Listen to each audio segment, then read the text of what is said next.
Welcome to the fourth video in the series that I'm making on AQA's GCSE History Unit, America, Opportunity and Inequality. If you haven't seen the previous videos in this series, I'd recommend going to #HisTV YouTube channel and looking at the other videos that I've made. There are lots of other videos on that site as well by teachers trying to help their students continue their study of GCSE and A-level history at home. Today we're going to have a look at the question, why was American society divided in the 1920s? Hopefully from watching my previous videos and through your studies in school and at home, you will know that during the 1920s, America went through a period called the economic boom. This was a time of great prosperity and wealth for many people, but there were also some big divisions emerging in society between people because of their race or because of their political ideals. And so we're going to examine those in detail today. Now, there are 5 key areas I'm going to cover during this video on the divisions of American society in the 1920s. We're going to start with something called prohibition and the impact of America making the production and sale of alcohol illegal. We're going to have a look at how prohibition led to a rise in corruption and organized crime. We're also going to think about the experience of the 1920s for Black people, and we're going to look at the racial inequalities of this time and the rise of the Ku Klux Klan. We're then going to look at immigration at the time and something called the Red Scare, leading from a rise in communism in Europe at the time. And then we're going to have a look at the execution of Satcho and Vanzetti as a case study to examine the really big divisions in American society. So let's start with the impact of prohibition. During the 1800s, something called the Christian temperance movement argued that alcohol damaged families. They thought that alcohol led to sin. And so by 1916, 21 states in America had banned saloons, which is just an American name for a bar. Dries also argued that drinking caused neglect of children. And I should just add here that Dries is the name given to people that were against alcohol, and a wet is someone who supported drinking alcohol. To add to that, many breweries were German. Many people that made alcohol in America were German. And so when America entered World War I in 1917, drinking was seen as being unpatriotic because it helped the enemy. If you were drinking alcohol, you were helping the Germans, and the Germans were the enemy in World War I. And so up until 1920, we see a really, really big rise in people opposing alcohol.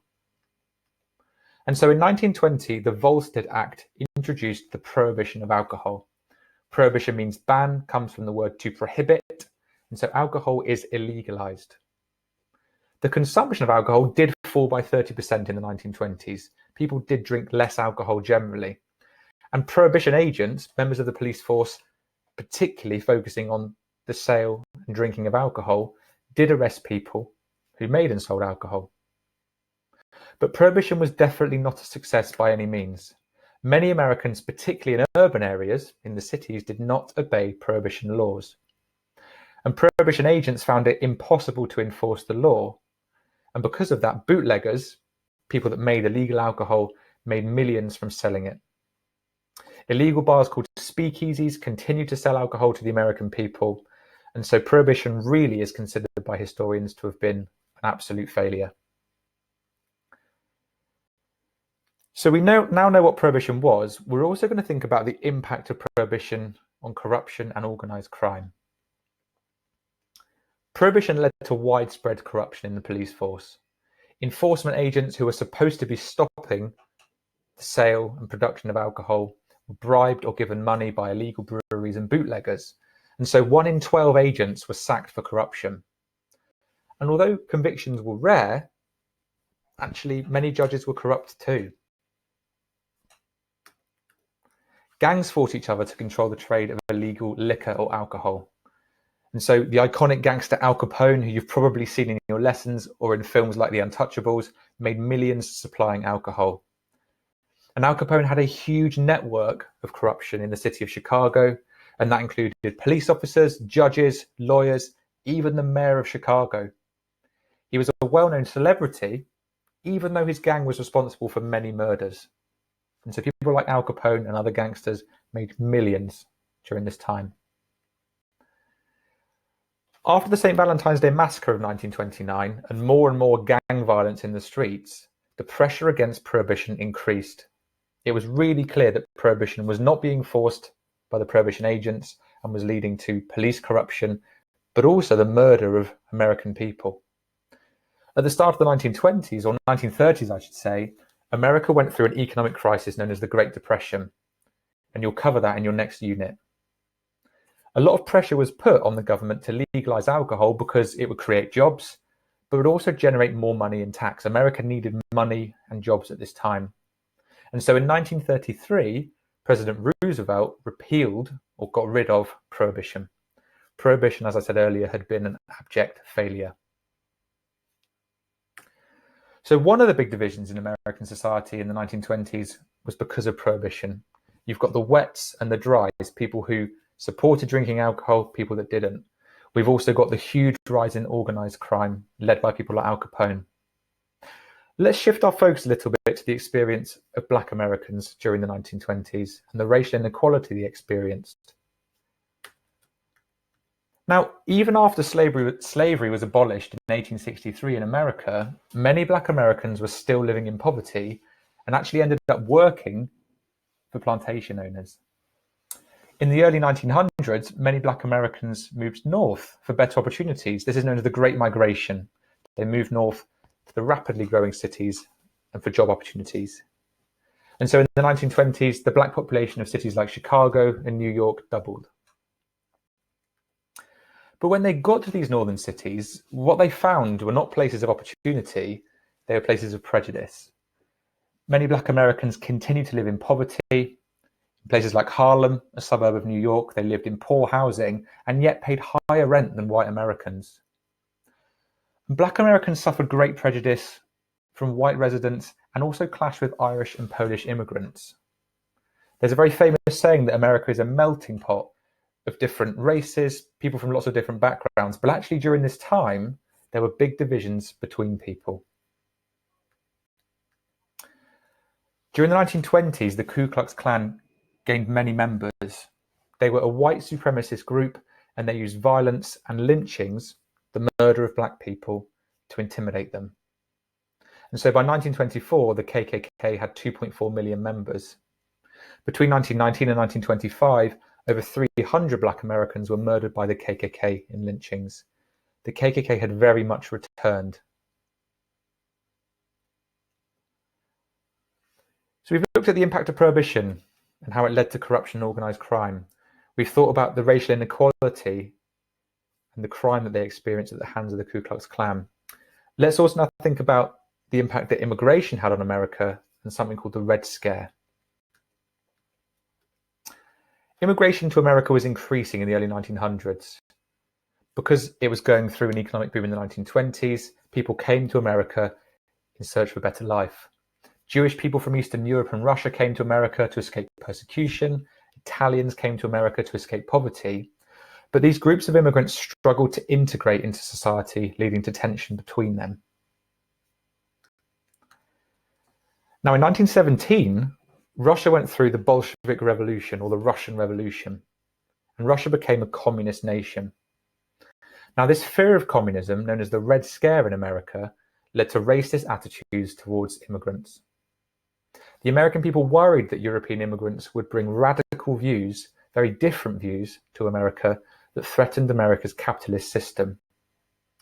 Remember in our very first lesson on America in the 1920s, we talked about the system of capitalism, of big business, of independent people becoming rich through hard work.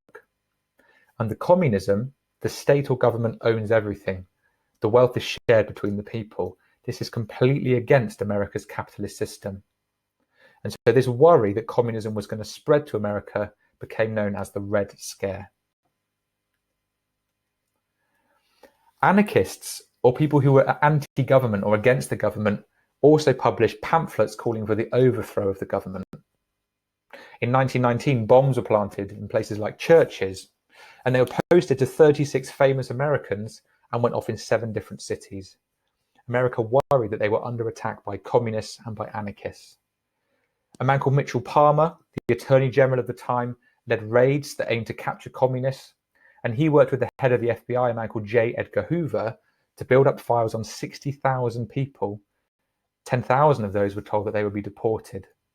This was a time when there was a big fear of foreigners, particularly from Eastern Europe, because they were thought to be communist and anarchists. Now, the Red Scare and this fear of immigration is best summed up by what happened to two Italian men called Sacco and Vanzetti. In 1920, these two Italian immigrants, Sacco and Vanzetti, were arrested and accused of murdering a security guard at a shoe factory. And despite very limited evidence against them, and in fact a lot of evidence that suggested that they were innocent, the pair were convicted of murder in a corrupt trial. The judge at the time referred to them as anarchist bastards. There was definitely corruption in the court case. Now, Sacco and Vanzetti maintained their innocence throughout, and they appealed for 6 years. But eventually in 1927, they were executed by the electric chair. Now, this execution led to protests both in America and around the world at the corrupt system, the fear of communism.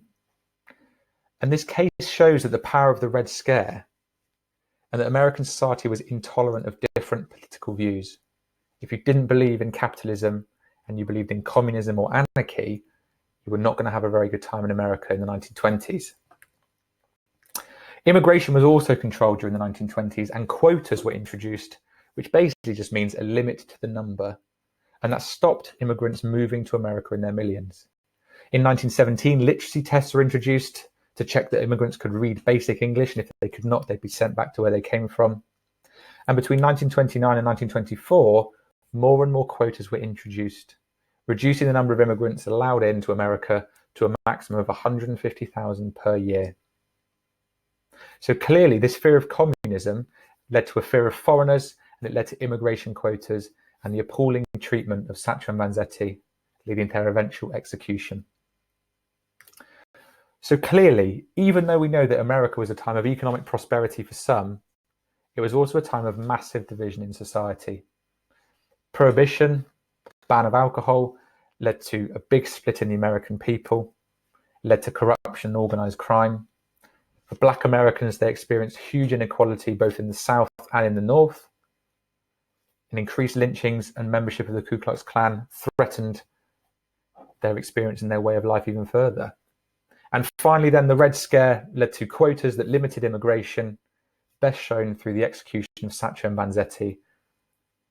Thanks for listening.